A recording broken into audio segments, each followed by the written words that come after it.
It is the first Friday of June. Maybe you have some travels coming up here soon.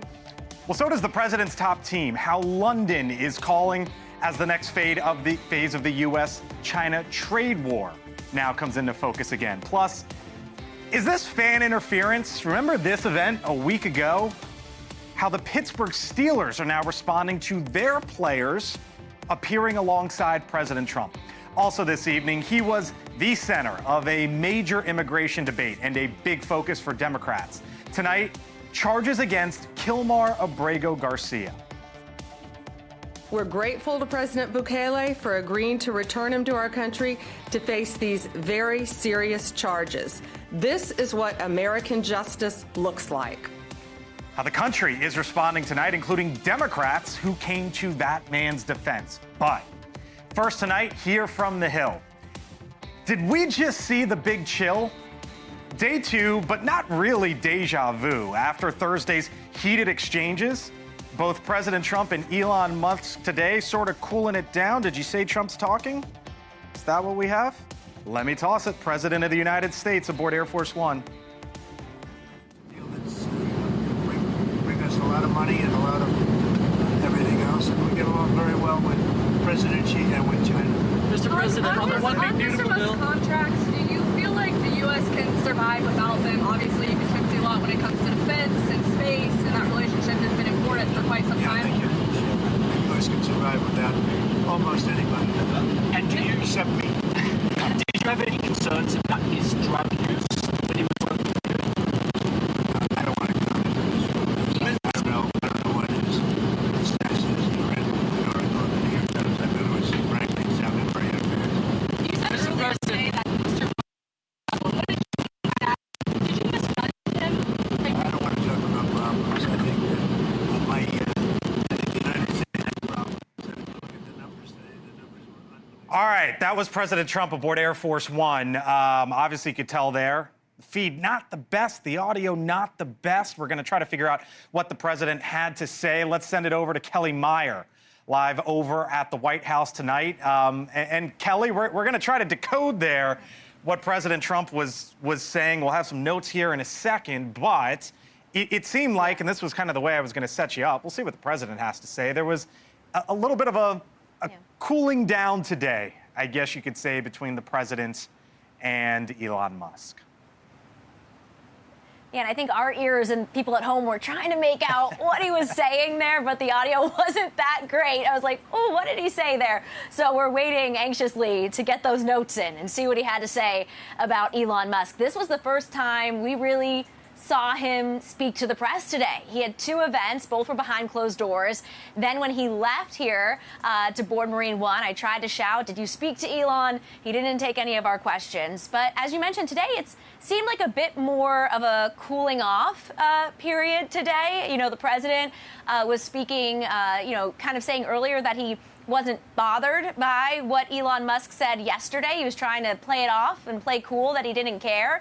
And it seems the dust has settled, at least for now. That red Tesla that the president bought from Musk still parked not too far from me the last I checked, though a senior White House official did tell us the president is going to sell it or get rid of it. You see it there. And a senior administration official also telling me today on Musk turning on Trump that it's all about his pocketbook, they told me.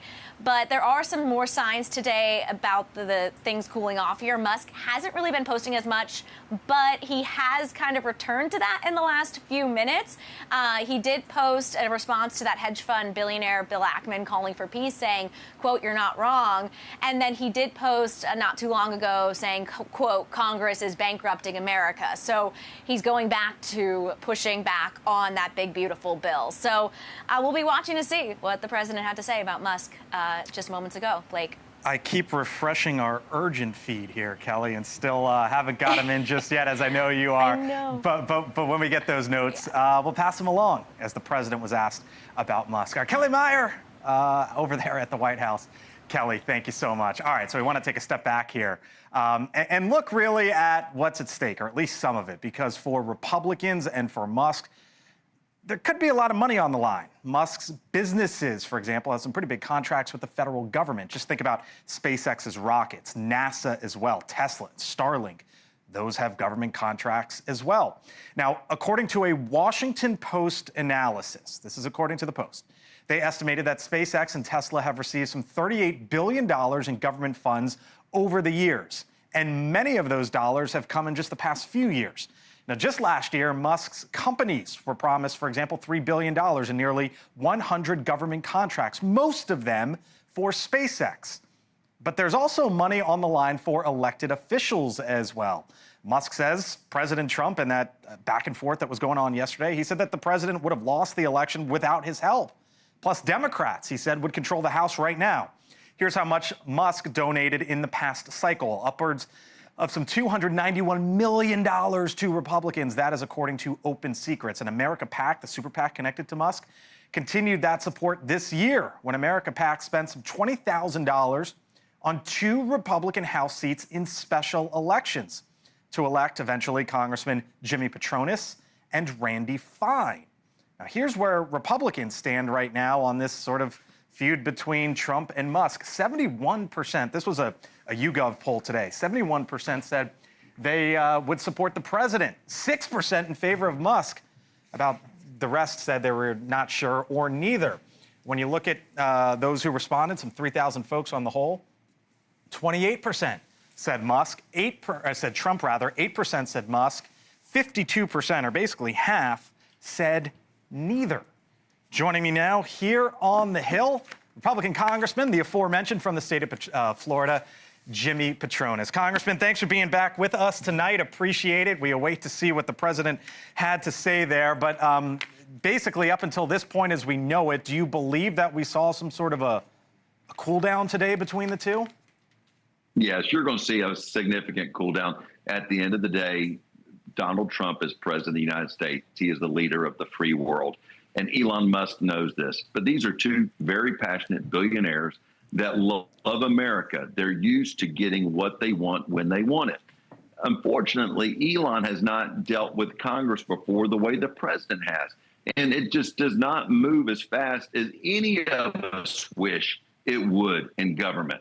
So do I hear some more? Do I hear some more pro-Trump and questions about Elon from you there? Oh, no, I'm very pro-Trump. If that percentage survey you just showed me, I'd be in the pro-Trump silo. And look, I think Elon's great. Hell, my wife and I, we've got a Tesla, but at the end of the day, Trump picking a fight with, Elon Musk picking a fight with Trump is wrong for America. And he'll come back around simply because they both love our country. So how do you square it? Because Musk, the PAC backed you financially. Right? Yours was a race that was watched a couple months or so ago, and the president came to your side. He helped you. He gave you the endorsement. There was he campaigned for you, and so too did the PAC. They gave you, I believe, $10,000. So how do you sort of square the allegiances? Because it sounds like what I'm hearing from you, and correct me if I'm wrong, is sort of standing by the president and not questioning Musk, but more so standing by the president.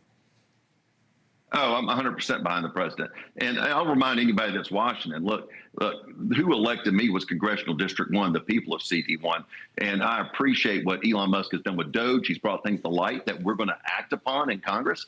But at the end of the day, the only friends I look at making in Washington, D.C. is probably my wife and my kids. The friends I care about are the ones in Congressional District 1. And they elected Donald Trump. They did not elect Elon Musk. But you know what? We're one big family. We're going to get together. We're going to continue to fight for our country. You say it's the constituents that you care about, and I take you at your word, obviously, right? Your first bill was filed just earlier this week, and it was about forming a select committee to look into the last president, President Biden. Yep. And look, I'm from Florida. I was born and raised. I've worked there on many occasions. I know the state well. And so this poll didn't surprise me, Congressman, when I went and looked at the top issues for Florida. Rising costs of living, homeowners insurance, housing costs, taxes, wages. Biden wasn't on there at all. So why do you feel the need to go down that route? Because I'm obsessed with transparency. We had an administration for 4 years that drove our economy and our country into the ground. It saddled us with debt and decisions that were not in the best interest of strengthening our U.S. families. When you look at interest rates, insurance, those expenses that we had were a direct reflection of the last administration. So I want to get to the bottom of who was making those decisions that drove our economy into the ditch. And, you know, at the end of the day, if there's nothing wrong, if nothing comes forward, great. That's what I hope. But if there's something there, then maybe we need to reinforce those guardrails to ensure that we've got a White House and an administration that is truly cognizant of their decisions and not being driven by an auto pen or a handful of handlers that are guiding this country down a direction that left us in the mess that President Trump inherited in November. For all the talk about the last administration, President Biden, and for all the talk right now about the other side of the aisle and Republicans, question on Polymarket. Let me leave you with this. Will Musk create a new political party by the end of the year? A quarter of the country says yes, at least according to Polymarket. 74% say no. You think he goes there? No. Look, Elon Musk is not going to create a new political party. What you're going to see is what Elon Musk does. I mean, what Donald Trump typically does.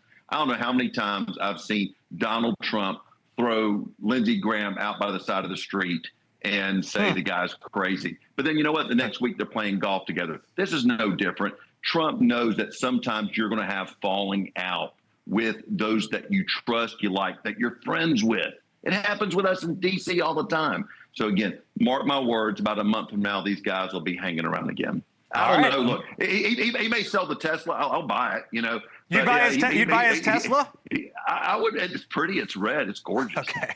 Yeah. Right. But you know, I don't know. I got to get the deal, though. I don't pay full price. All right. We'll leave it there. Jimmy Patronis, Republican there in the state of Florida. Thank you, sir. Appreciate it. Thanks for having me. Of course. All right. Still to come tonight here on the Hill. The Oval Office and America's pastime.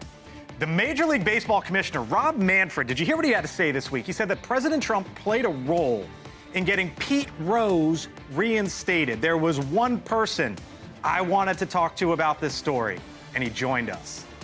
George Will with us tonight here on the Hill. Stick around for that. Plus, anyone and everyone, those are the quotes in the Biden administration, could be a target in the House GOP's investigation. So who could be called to testify next?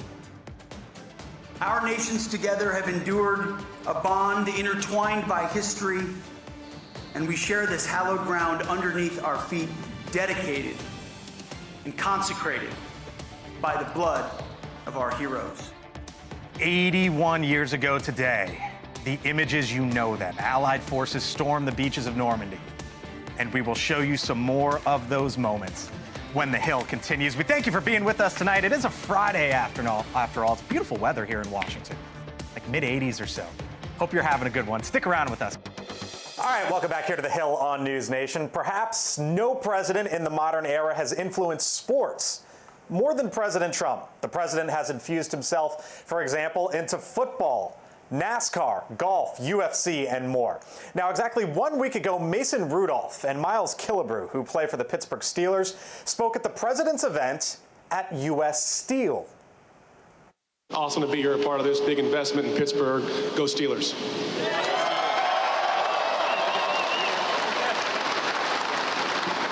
How about this president of ours, huh? Now, the Pittsburgh Post-Gazette has since reported that the organization sent upset fans an email saying that players can make their own decisions. And earlier this week as well, Major League Baseball, the commissioner, Rob Manfred, acknowledged some presidential involvement. Manfred says he reinstated Pete Rose after a conversation with President Trump, a Rose fan.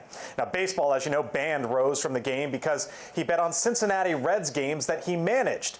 Manfred now saying, quote, the president was one of a number of voices that was supportive of the idea that this was the right decision. Obviously, I have respect for the office and the advice that he gave. I paid attention. Now, Rose has recently passed away. He never made it to the Baseball Hall of Fame. George Will, senior political contributor for NewsNation, who I would also add, a baseball expert, wrote one of the best-selling books in the game. Mr. Will, always nice to have you on, sir. Glad to be here. Appreciate it. Rob Manfred saying basically President Trump got involved with this whole Pete Rose decision. There's a lot of baseball fans sort of on both sides of the equation, right? He should be in the Hall of Fame. He shouldn't. etc., with reinstatement. What do you make of sort of this presidential involvement here? It would not have happened if Donald Trump had not said with characteristic colorfulness that Major League Baseball should get off its fat I'm quoting the President of the United States. Okay. And put him in the Hall of Fame. Now, a number of things Mr. Trump doesn't understand. Major League Baseball doesn't run the Hall of Fame. It can't put anyone in the Hall of Fame. Mr. Trump may not know that Pete Rose went to prison, not for betting on baseball, but for tax evasion. Details like that, don't bother the fan-in-chief, but they matter to some people. Stephen A. Smith, you probably know the name, drew the line of, okay, if this happened, then maybe is there something on the other side of the equation? Here's what he said. I want to get your reaction. Let's keep our eyes on what President Trump does on behalf of Major League Baseball down the line. Because if it's anything, then that would mean baseball really didn't do this out of the kindness of his heart. They did it because they were expecting a favor in return. Is there something there, or is this purely just about the president's affinity for Pete Rose? I think it's just about Major League Baseball's trimming itself to confer what a president wants. Major League Baseball took the All-Star game away from Atlanta a few years ago. That's right, I remember that. Because Joe Biden had said that some mild changes in Georgia election laws constituted voter suppression and Jim Crow 2.0. Right. The new voting laws coincided with record-breaking turnout in Georgia. So if they're supposed to suppress turnout, they were a terrible failure. Okay. But it was just Major League Baseball, like a weather vane, going with the political winds as they said. Now, guess where the major All-Star game is this year? Atlanta. Good guess. Back in Atlanta. There you go.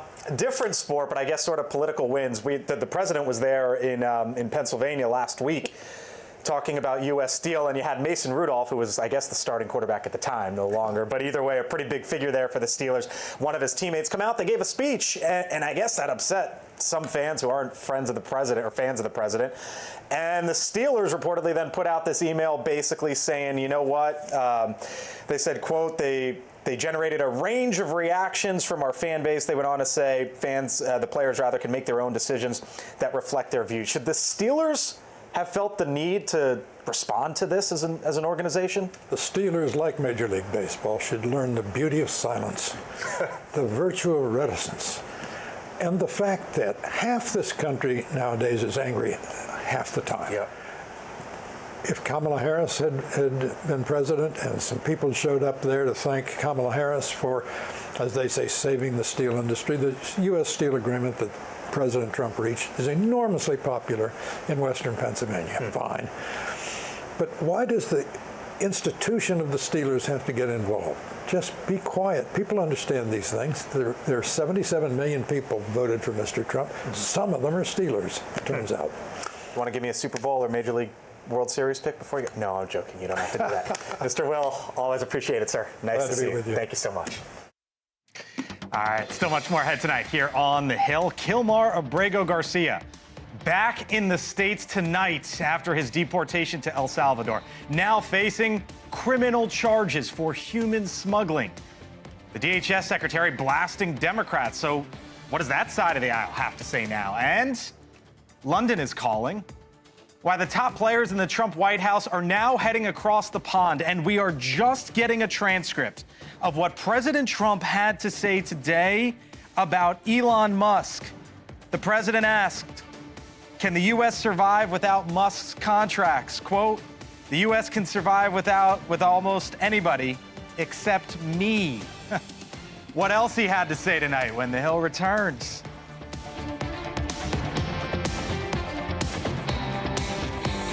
With Jessica Anderson, or joking with Jessica, that way.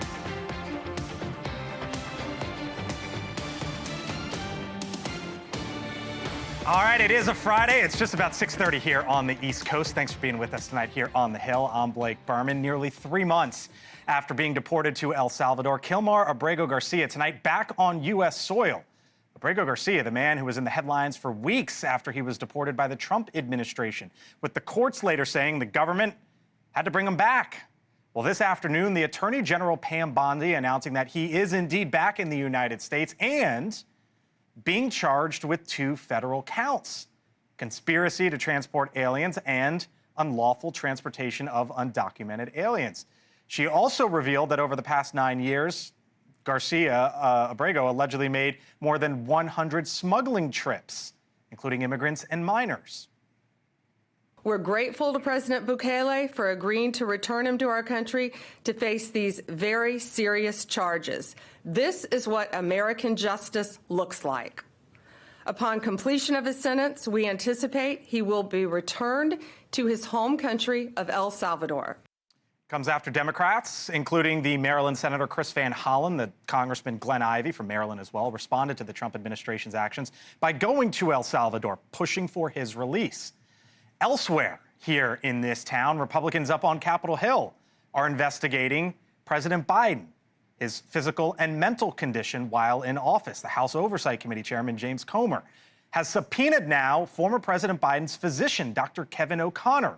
Sources telling NewsNation that the investigation is expanding further to include interviews with more Biden officials, including possibly the former White House press secretary, Karine Jean-Pierre. Now, President Trump has called this one of the most dangerous and concerning scandals, as he says, in the country's history.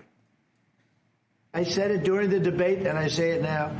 He didn't have much of an idea what was going on. Mr. President, he shouldn't be. I mean, essentially, whoever used the auto pen was the president.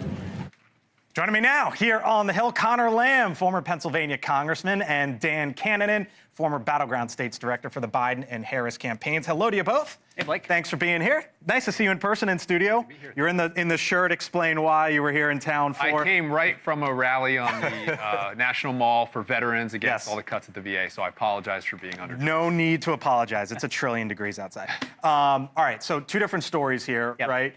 But let's start with Abrego Garcia. I guess one of the questions, and 2 Democrats here, so I want to hear from your side of the aisle, but one of the questions is, as the DOJ levels all these charges, what now? As Democrats ran to or flew to El Salvador, embraced this case, now the DOJ is saying this is not a good guy. Well, if that's the case, they should have done this to begin with. So I think what the Democrats did was stand up for the rule of law. They stood up for everyone's rights under the Constitution, which apply whether you're someone that has committed crimes or whether you're not. So the fact that they are actually bringing him back, and for the first time in months, they're actually going to put up their evidence in a court of law and let a jury decide it, I think that's a good thing. And Democrats should be happy about the fact that by fighting for the rule of law, they actually achieved the result that there's going to be a trial. You want to take up this fight right now? Now that Pam Bondi has come out with all of this? Well, I think it's right. The evidence will show what is there and what's not there in terms of the criminality of any of his past conduct. But this was never a fight about him as an individual. It's about the due process requirement under the law.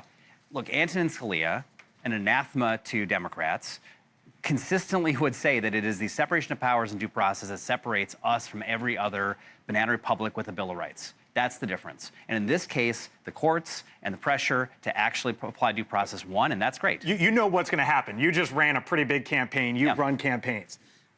You going to run for Congress again?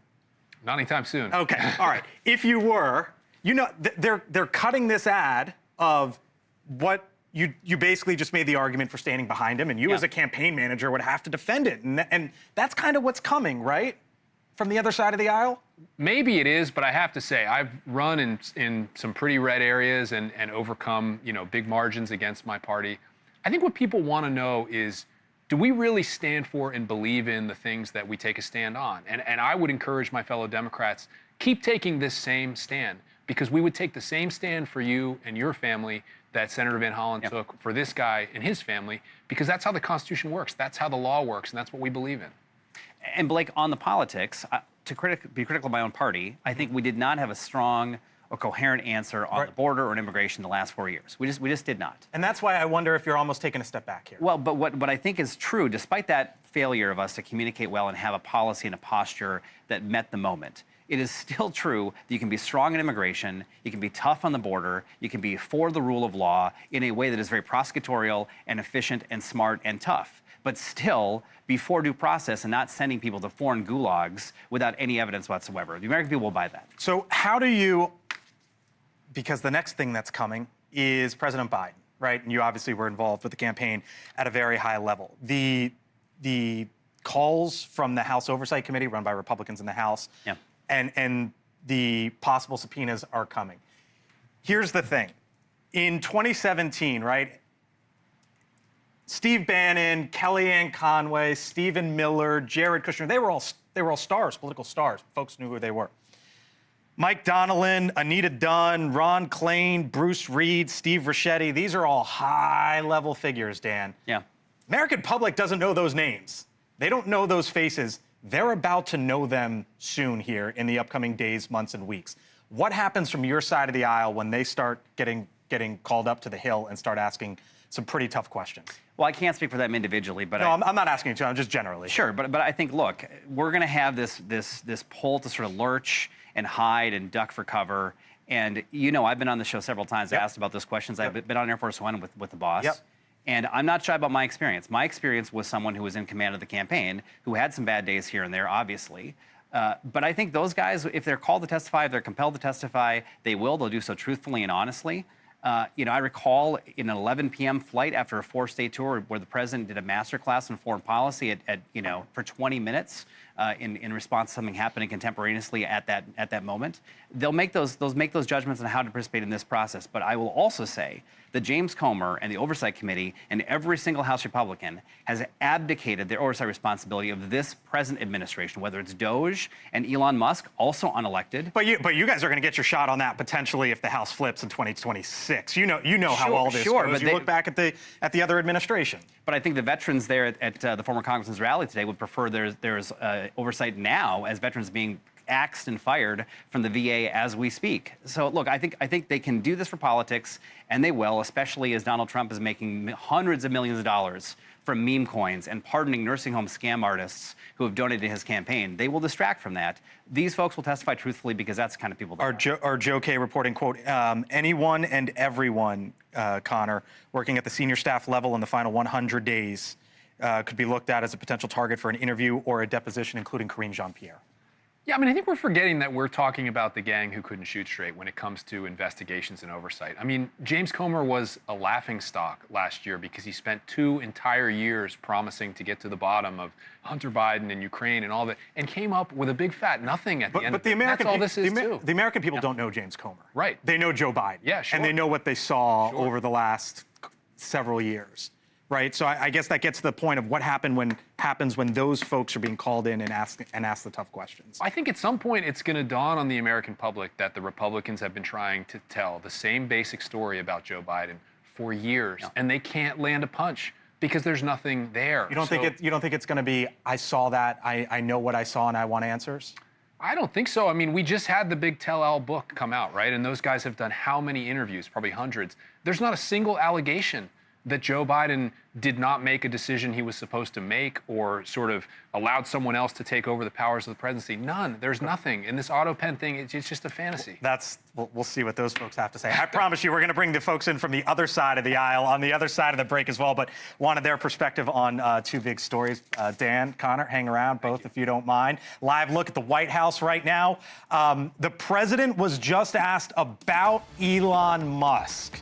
He was aboard Air Force One. The cameras were before. We've got the transcript, and I'm going to tell you what he said on the other side of the break. Stay with us.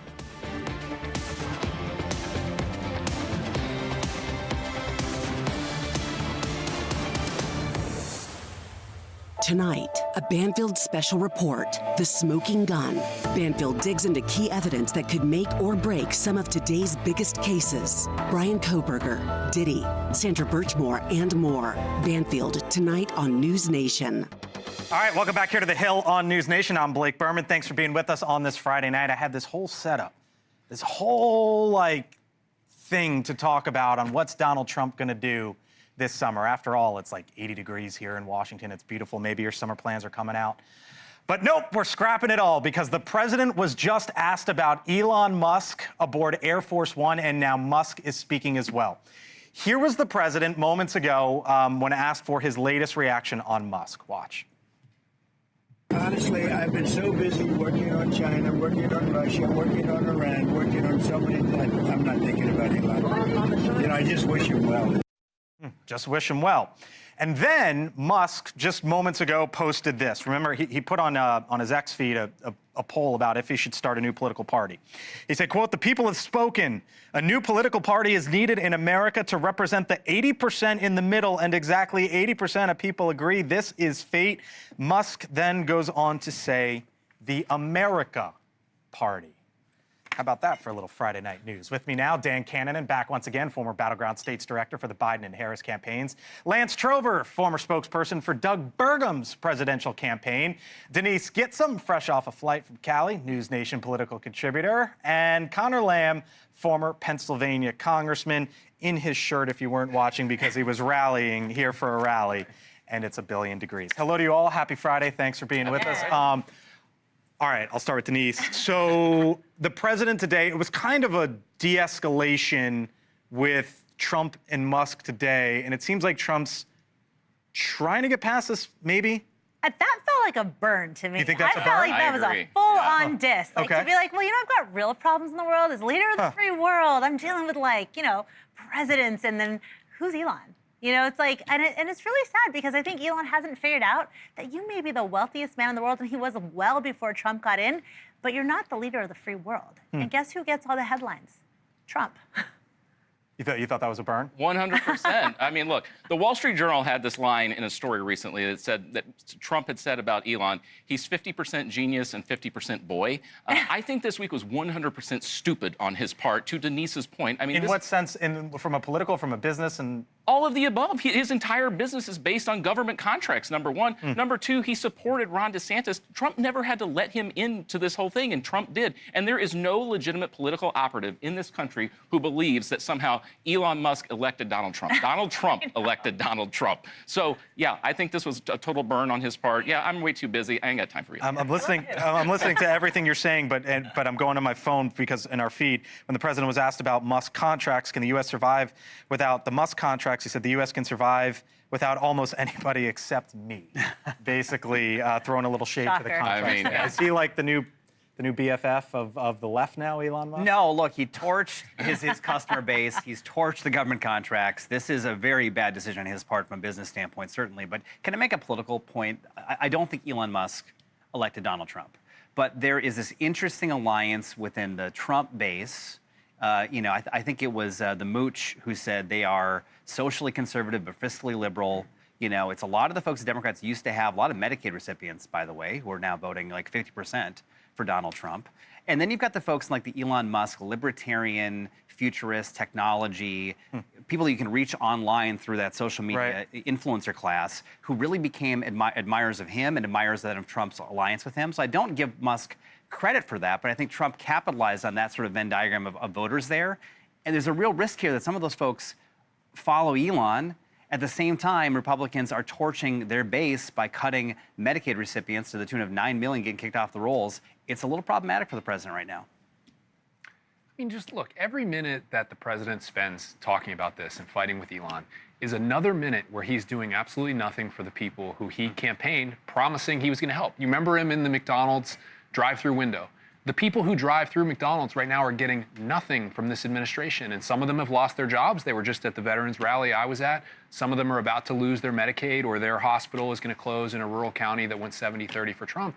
And he's just forgotten about him. And this episode, to me, just shows that. Well, I mean, let's look at the labor numbers today. So first of all, that's not really a thing. I mean, the economy's coming back. Inflation's dropped 3 months in a row. It's at the lowest rate it's been for 3 years. Consumer confidence went up 12 percentage points in May. And the labor market's solid. I mean, I don't know how you describe, I mean, you were a congressman, so I definitely defer to you in terms of constituencies. But it feels to me that if you're doing the one thing people elected you to do and you're keeping the economy afloat, then you're doing a pretty darn good job of taking care of the people that elected you. Well, and let me just add that Rasmussen last week had the right track numbers in this country at 50%, the highest they've been in almost 20 years. The president's approval rating is hovering around 50%. If I'm the White House, I'm not hating those numbers at all. So that's the president commenting on Musk, and Musk giving sort of his view of maybe where things could go from here politically. The way that I was going to set this segment up was basically like what's before President Trump right now. It's not the start of summer. It is. It's June. Your kids might be out of school, right? We're talking about our summer plans.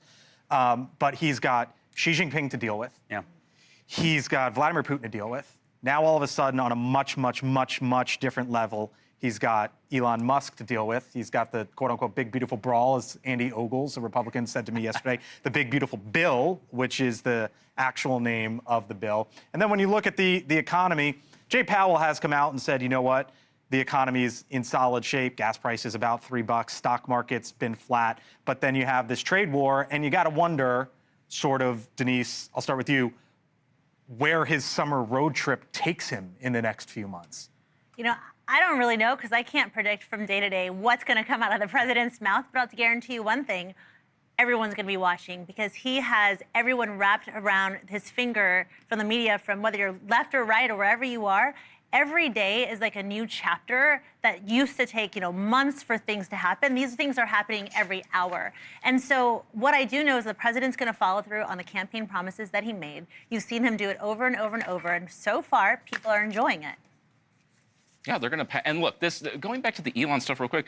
His biggest complaint is about this reconciliation bill. It's going to pass. That is going to pass. There is going to be. Yeah, but the complaint isn't that it's not going to pass. It's that you guys are racking up debt just like the Biden administration. No, his real issue debt. is the EV mandate. That's not the credits that were in there. Let's be honest. That's his real. But issue. He's been calling for cuts on cuts on cuts on cuts for a while now. Yes, he is absolutely, and they're going to try to codify those cuts in separate legislation. That's what I'm saying. I mean, he's known this was coming for a long time. I find his timing on this to be quite suspicious. But to your point about the president, I go back to the numbers I just cited a while ago. It seems to me he's got the wind at his back right now. And when they pass this massive tax cut package, Republicans are going to have a lot to talk about going into the fall. What's before him?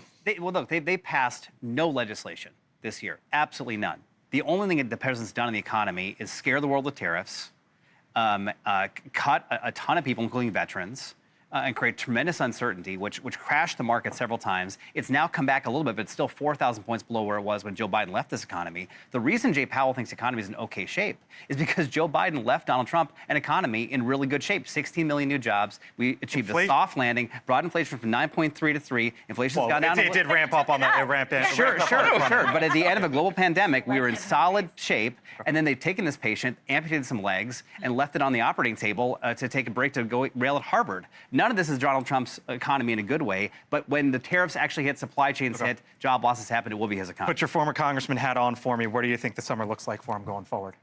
I think it's just going to continue to be two billionaires fighting with each other over billionaire problems. That's what this looks like to me. So, yeah, you can cite a bunch of statistics, but the reality is the people who were doing well economically before are doing well economically right now. And there's an enormous group of people out there who are frustrated with high prices. They're frustrated with both parties. We can be honest about that, too. Yeah. But they wanted to see some action from this president on things that make their family budget better, whether it's at the grocery store or the big ticket items like college or housing, and he's not doing anything about it. He's going to make it worse with this healthcare stuff. You sound like you're running. I know you told me you're not, but no, I'm messing with you, Connor Lamb. Appreciate it. Thank y'all.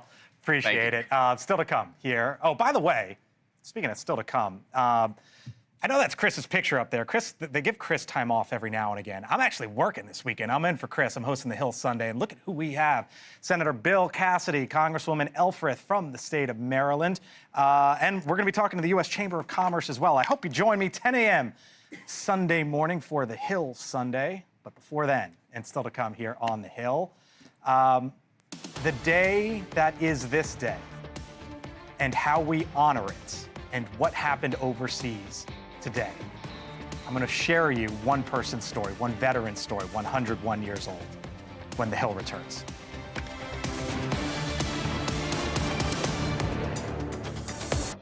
All right, welcome back here to the Hill on News Nation. The saying goes, a picture is worth 1,000 words. But that is perhaps one of life's great understatements when you look at this image right there and you take it all in. 81 years ago today, the Allied forces stormed the beaches of Nazi-occupied France. In the ensuing Battle of Normandy, over 70,000 Allied troops were killed as part of a campaign that would eventually lead to the liberation of Europe. Now, many of those quote-unquote kids, they were teenagers in their early 20s at the time. Some of them are still with us today, and right now they are around 100 years old. And in what is a beautiful and solemn tradition that takes place every June 6th, many of them gathered in Normandy today to commemorate the anniversary. And that included Wally King, 101 years old, seen here on the left back in his World War II fighter pilot days, and a little more recently there on the right, a first lieutenant in the 9th Air Force Division. Now, Wally would fly a P-51 and P-47 fighter plane, like these right here, allowing Allied forces to transport supplies during the Battle of the Bulge. It was in April of '45 that Wally's plane was hit by German artillery. He was forced to bail out and parachute over enemy territory with a broken leg. He was taken prisoner for 2 weeks. I mentioned Wally for lots of reasons, but one of them, he spoke today, and this was his advice. I urge you all to consider the importance of having a purpose. During the war, our mission was clear: to defeat tyranny and restore peace. Purpose is what drives us, gives us direction to contribute positively to the world around us.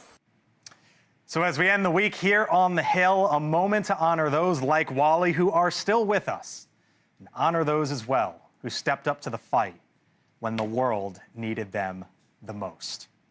I thank you so much for watching us tonight here on the Hill. I will see you on Sunday morning as well for the Hill Sunday, 10 a.m. Eastern here on NewsNation. I'm Blake Berman.